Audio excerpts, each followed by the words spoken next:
नमस्ते दोस्तों, स्वागत है आपका इस विशेष एपिसोड में जहां हम बात करेंगे भारत की नई औद्योगिक नीति की। आज का भारत सिर्फ कृषि प्रधान देश नहीं बल्कि विश्व का सबसे बड़ा मैन्युफैक्चरिंग हब बनने की राह पर है। 2025 में जब हम आत्मनिर्भरता की दिशा में तेजी से आगे बढ़ रहे हैं, आइए समझते हैं कि ये नीति क्या है, क्यों महत्वपूर्ण है और इसका असर हमारी अर्थव्यवस्था पर क्या पड़ेगा। चलिए शुरू करते हैं। भारत की औद्योगिक यात्रा लंबी रही है। 1991 के आर्थिक उदारीकरण ने हमें वैश्विक बाजार से जोड़ा, लेकिन चुनौतियां बनी रहीं जैसे आयात पर निर्भरता, बेरोजगारी और तकनीकी पिछड़ापन। फिर आया 2020 का टर्निंग पॉइंट, आत्मनिर्भर भारत अभियान। प्रधानमंत्री नरेंद्र मोदी ने कोविड-19 महामारी के दौरान इसकी शुरुआत की, जो 5 स्तंभों पर टिका है: अर्थव्यवस्था, बुनियादी ढांचा, सिस्टम, डेमोग्राफी और डिमांड। 2025 तक सरकार ने production linked incentive (PLI) scheme को और मजबूत किया है। ये 14 सेक्टरों में 2 लाख रुपए करोड़ से ज्यादा का निवेश ला चुकी है, मोबाइल, फार्मा, ऑटोमोबाइल से लेकर सोलर पैनल तक। नई नीति का मकसद मेक इन इंडिया को सुपरचार्ज करना। तो नई औद्योगिक नीति के क्या हैं प्रमुख पिलर? सुनिए। मैन्युफैक्चरिंग को बूस्ट, जीडीपी में मैन्युफैक्चरिंग का शेयर 15% से ऊपर ले जाना।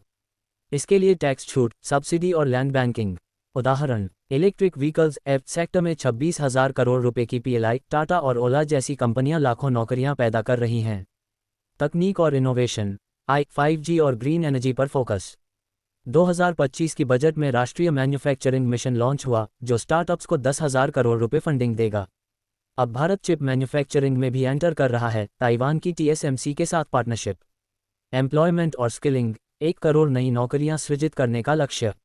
स्किल इंडिया 2.0 के तहत युवाओं को ट्रेनिंग, खासकर MSMEs के लिए।